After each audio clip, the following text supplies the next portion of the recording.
Olá, tudo bem com vocês? Bonde é elétrico, metrô é elétrico e trem é elétrico, mas a eletrificação dos ônibus urbanos é um desafio e tanto a ser enfrentado pelas cidades brasileiras em nome na redução de poluentes no ar. Mas os veículos estão prontos. O novo Mercedes U500U é um dos chassis elétricos para ônibus fabricados no Brasil e que já começou a ser usado na cidade de São Paulo. A Mercedes-Benz até já tem outros veículos pesados elétricos em produção na Europa, mas este foi desenvolvido especificamente para ser fabricado no Brasil. Isso porque o mercado brasileiro tem resistência a ônibus monobloco, como o Icitaro europeu. Por aqui, as empresas de ônibus compram os chassis para fazer o encarroçamento com as empresas de sua escolha.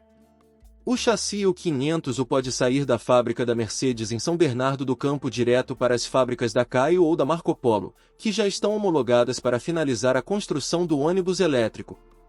Mas também poderá ser destinado a mercados de exportação, seja na América do Sul ou até mesmo no Oriente Médio.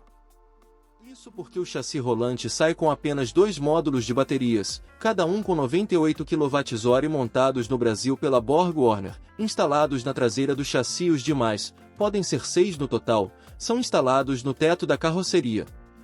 Ainda precisam instalar o ar-condicionado especificamente projetado pela Valeo para este elétrico, por ser mais eficiente. Os chassis a diesel não são vendidos com ar-condicionado, que é comprado diretamente com a encarroçadora. Inclusive, a SP Trans, empresa que administra o transporte público na cidade de São Paulo, define que o ar-condicionado dos coletivos esteja sempre a 24 graus Celsius e com ventilação máxima. Os controles do sistema existem, mas são inibidos de fábrica. Outro item específico é o sistema de extinção de incêndio embarcado no veículo. Ele não impedirá que o ônibus pegue fogo em caso de pane, mas é capaz de controlar incêndios nos componentes elétricos o tempo suficiente para que todos os passageiros evacuem o veículo. A Mercedes calcula que seu chassi pode receber até 80 passageiros, sendo 27 deles sentados. Autonomia sob medida. Os Mercedes U500U têm, pelo menos, 294 kWh distribuídos em 3 módulos de baterias NCM, e até 588 kWh quando com 6 módulos. Por ser algo que encarece bastante o veículo, as empresas de ônibus podem ajustar a quantidade de módulos de acordo com a sua demanda. Mas a SP Trans exige que sejam capazes de rodar pelo menos 250 km com cada carga, já considerando a variação de autonomia em função da temperatura ambiente. Para movimentar as quase 22 toneladas de PBT, escalaram 2 motores elétricos instalados próximos às rodas traseiras. Na verdade, os motores elétricos já fazem parte do eixo ZF-AV 130 e somam 340 cavalos e 98,8 kg de torque. É mais força que é disponível em ônibus urbanos a diesel e o torque em cada roda alcança os 1.121 kg de torque com a redução no cubo. Não tem problema reduzir tanto, pois este ônibus foi projetado para não passar dos 60 km por hora como uma forma de poupar as baterias. Os exemplares destinados a São Paulo, porém, são limitados aos 50 km por hora, o que já é muito se considerar que, no uso, a velocidade média será de 14 km por hora. O lado bom do Andaepara é que os motores também atuam como freios regenerativos com 4 níveis de intensidade. O motorista opera isso pela mesma haste direita onde fica o retarder dos ônibus a diesel. O desafio é recuperar o máximo de energia sem comprometer o conforto dos passageiros. Abaixo dos 5 km por hora, porém, é necessário recorrer ao pedal de freio, que aciona o freio de serviço, a disco. Parece fácil, mas não é. Conduzir um ônibus com mais de 12 metros de comprimento e 5,95 metros de entre-eixos exige que o motorista tenha atenção em tudo ao redor do ônibus. A área de visão dianteira é enorme, mas, na maior parte do tempo, preciso da visão traseira, é observando os retrovisores que me encaixo nas faixas e manobro o ônibus nas ruas internas da fábrica da Mercedes.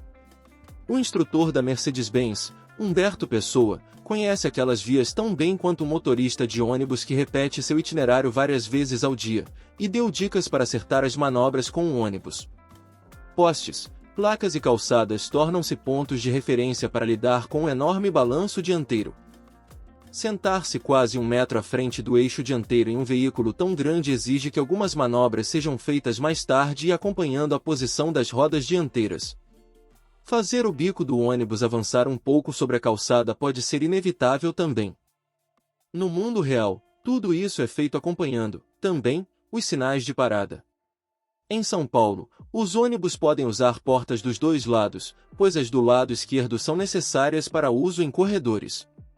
Em vias normais, usa-se as do lado direito e ainda cabe ao motorista descer ou adernar a carroceria para facilitar o embarque e o desembarque de passageiros. A suspensão pneumática melhora o conforto de rodagem, mas também acaba ajudando a preservar o ônibus. Da mesma forma que precisa erguer a frente para sair do posto de combustíveis da fábrica, precisa entrar nele para uma manobra. Um motorista de linha teria feito para evitar que a frente raspasse em uma valeta mais profunda. O ângulo de ataque é de apenas 8 graus, então é necessário ter a mesma preocupação que donos de esportivos. A diferença é que esta carroceria é de fibra de vidro, não de fibra de carbono. Outros desafios. Outras empresas, como a Eletra e a BYD, também fabricam ou montam no Brasil ônibus elétricos que atendem às normas da SP Trans. A promessa da prefeitura da cidade era para ter 2.600 ônibus elétricos circulando até o fim de 2024, mas apenas 117 ganharam as ruas. Ainda falta infraestrutura de carregamento e, pior, de distribuição de energia. Cabe à Enel viabilizar a carga de energia e os carregadores nas garagens de ônibus, o que é um desafio enorme. Estes ônibus carregam a uma potência máxima 150 kW, suficiente para repor uma carga completa em cerca de 3 horas. Ainda que um mesmo carregador possa recarregar 3 ônibus durante uma noite, é necessário que as garagens tenham um bom número de estações de recarga, o que exige uma carga elétrica robusta, muitas vezes, onde não há carga suficiente disponível. Outro desafio é pagar a conta. Cada ônibus elétrico custa cerca de 3 milhões de reais, o que representa entre 3 e 2,5 vezes mais que um ônibus a diesel. Por ser necessário mais tempo para amortizar esse investimento, estes ônibus elétricos poderão rodar por até 13 anos, quando um a diesel pode ser usado por no máximo 10 anos. Mesmo assim, há uma questão: a vida útil projetada para as baterias é de 10 anos. Uma questão, ao menos, é resolvida com os ônibus elétricos. O intervalo de manutenção é 3 vezes maior, de 60 mil quilômetros. Não vai precisar parar tanto para manutenções, só mesmo para recarregar. Se gostou, compartilhe, deixe seu like e se inscreva no canal e não se esqueça de ativar o sininho das notificações para não perder nenhuma novidade. Muito obrigado por assistir.